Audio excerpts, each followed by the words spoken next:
Drama perselisihan antara artis Nikita Mirzani dan mantan suaminya Dipo Latif telah usai setelah vonis hakim dibacakan. Dalam sidang tersebut, Nikita Mirzani divonis oleh majelis hakim hukuman 6 bulan dengan masa percobaan 12 bulan. Ia dinyatakan bersalah atas kasus kekerasan dalam rumah tangga atau KDRT dan penganiayaan terhadap Dipo Latif. Pasca menjalani persidangan, Nikita tak kuasa meneteskan air matanya. Dilansir oleh Tribun Seleb, Kamis 16 Juli 2020, kasus ini bermula ketika ibu 3 anak itu mengikuti Dipo karena ingin bertemu dengan asisten mantan suaminya itu, Ferdiansyah, pada 5 Juli 2018. Saat itu, Dipo tengah menurunkan 2 orang temannya di sebuah parkiran di kawasan Pasar Minggu, Jakarta Selatan. Nikita pun langsung meluapkan amarahnya dan melempar asbak ke arah Ferdiansyah, namun malah mengenai Dipo. Dipo pun mengalami luka memar dan lecet pada dahi. Setelah itu, Dipo melaporkan Nikita ke Polres Metro Jakarta Selatan dan berkasnya pun dinyatakan lengkap pada 26 November 2019. Sejumlah sidang dengan berbagai agenda pun dijalani oleh Nikita, termasuk sidang vonis. Pada sidang vonis yang digelar di Pengadilan Negeri Jakarta Selatan, Nikita pun dinyatakan bersalah. Kendati demikian, ia tak perlu menjalani masa tahanan di penjara. Seusai vonis, Nikita pun sempat menangis di hadapan para awak media. Ia mengaku tangisannya itu menunjukkan kelegaannya terkait berakhirnya kasus ini.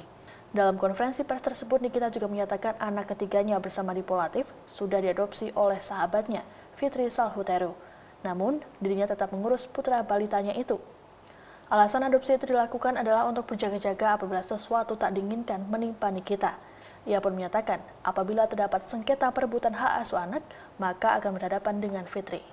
Terima kasih untuk Bapak Hakim, Hakim Anggota, lawyer Niki yang paling hebat, Abang Fahmi. Dari dulu sampai sekarang selalu mendampingi. Buat Bapak Penuntut Umum juga terima kasih banyak. Buat Kak Fitri dari awal sampai akhir selalu mendampingi. Jessica, Destato, Kadep aku yang paling baik. Teman-teman.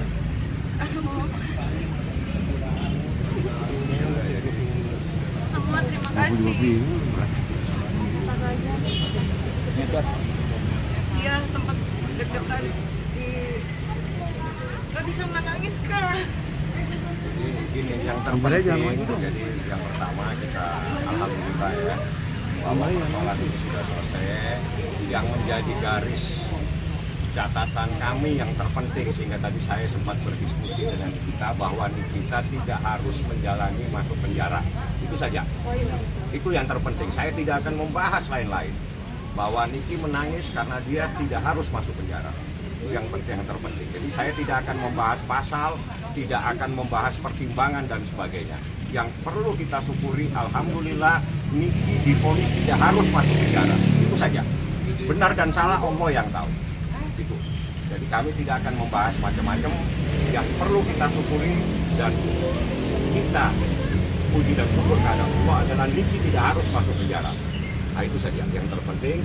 Kita ucapkan banyak terima kasih kepada majelis hakim yang begitu objektif, kepada saudara jaksa yang menjalankan tugasnya secara objektif, dan kepada rekan-rekan semua media yang cukup membantu dalam persoalan ini.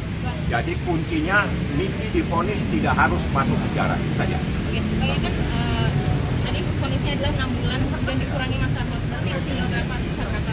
Kalau itu nanti kita hitung, saya nggak akan membawa kalkulator karena dalam keadaan bergembira sekarang. Artinya puji syukur dengan keobjektifan majelis hakim. Kita cukup alhamdulillah kepada jaksa yang objektif melihat persoalan ini adalah pertikaian sengketa batin yang harus dibawa ke pengadilan. Yang paling terpenting, Niki tidak harus masuk penjara, itu saja, titik. Saya tidak akan berkomentar, tidak akan membahas pertimbangan dan sebagainya. Itu saja. Alhamdulillah Niki tidak harus masuk penjara. Sudah. Demikian informasi kali ini, nantikan terus informasi terbaru lainnya hanya di tribunnews.com. Terima kasih sudah nonton. Jangan lupa like, subscribe, dan share ya.